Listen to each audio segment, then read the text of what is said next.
Indeed, Gilgit Baltistan must be the 5th province of Pakistan because the people are more patriotic, enthusiastic, and they are devoted to contribute in the progress of the country. And obviously, there would be great future of the country if we are going to progress, if we are going to contribute in our tourism industry. We can see a number of countries across the world who are gaining enormous handsome revenue by promoting their tourism, just like Singapore, Finland, Netherlands and America.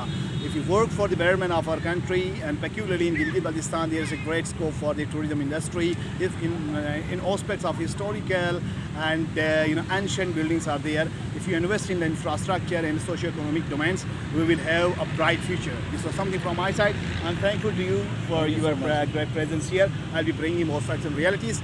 Just stay tuned to my channel. Thank you. Take care now, please. Thank you. Allah.